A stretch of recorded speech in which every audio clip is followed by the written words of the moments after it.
Hi friends, இந்த மாதம் 4ஆம் தேதியிலேருந்து ஸ்ட்ரீம் ஆகிட்டு இருக்கிற குட் வைஃப் என்ற வெப் சீரிஸ் எப்படி இருக்குன்னு பார்ப்போம். இதில் பிரியாமணி சம்பத்ராஜ் லீட் ரோலில் நடிக்க ஆக்டர் அண்ட் ஃபிலிம் மேக்கரான ரேவதி இது மூலிமா வெப் சீரிஸ் டைரக்டராகவும் ஆகுறாங்க. இதே பேரில் ரொம்ப பாப்புலரான அமெரிக்கன் வெப் சீரிஸை தான் டைரக்டர் ரேவதி நம்ம ஆடியன்ஸ்க்கு ஏற்ற மாதிரி பிரசென்ட் பண்ணியிருக்காங்க. இதோட கதை தரணிகா கேரக்டரில் வர பிரியாமணியை சுற்றி வருது. 14 வருஷ கல்யாண வாழ்க்கையில் நல்ல மனைவியா 2 ஸ்கூல் படிக்கிற பசங்களோட அன்பான அம்மாவா இருந்தவ கூடுதல் அட்வொகேட் ஜெனரலா இருக்க அவ ஹஸ்பண்ட் குணசீலனோட செக்ஸ் டேப் வைரல் ஆகும்போது எல்லாமே தலைகீழா மாறுது. ஹஸ்பண்ட் இல்லாம பேங்க் பணமும் லஞ்சத்தால வந்ததுன்னு முடங்க குடும்பத்தை காப்பாத்த தன்னை சுதாரிச்சுக்கிட்டு மறுபடியும் தன் கல்யாணத்துக்கு முன்ன விட்ட லீகல் வேலைக்கு போறா. தரணிகா லாயரா கோர்ட் ரூமுக்குள்ள காலடி வைக்கும் போது சிக்கலான சட்ட போராட்டங்களை மட்டும் இல்லாம கூடவே பொது அவமானத்துக்கும் ஆளாகிறா. இப்படி இருக்க ஒரு அமைதியான ஹவுஸ் ஒய்ஃபா இருந்தவ எப்படி ஸ்ட்ராங்கான ப்ரொஃபஷனலா மாறான்றது தான் இந்த 6 எபிசோட் கொண்ட வெப் சீரிஸ் சுவாரஸ்யமா சொல்ல வருது. பிரியாமணி இந்த டிரான்ஸ்ஃபர்மேஷனை அப்படியே செம்மையா ஸ்கிரீன்ல டெலிவரி பண்ணிருக்காங்க.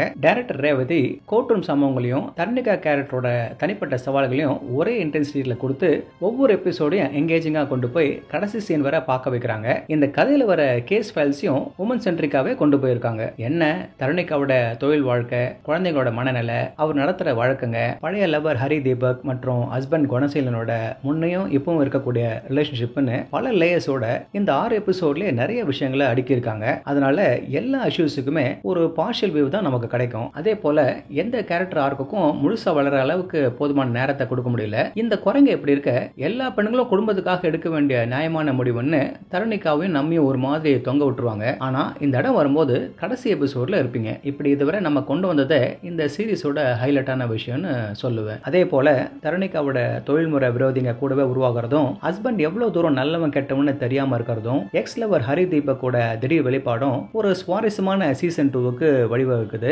இப்படிப்பட்ட கேள்விங்க இருக்கும்போது நீங்க இதை பார்க்காம விடவும் முடியாது.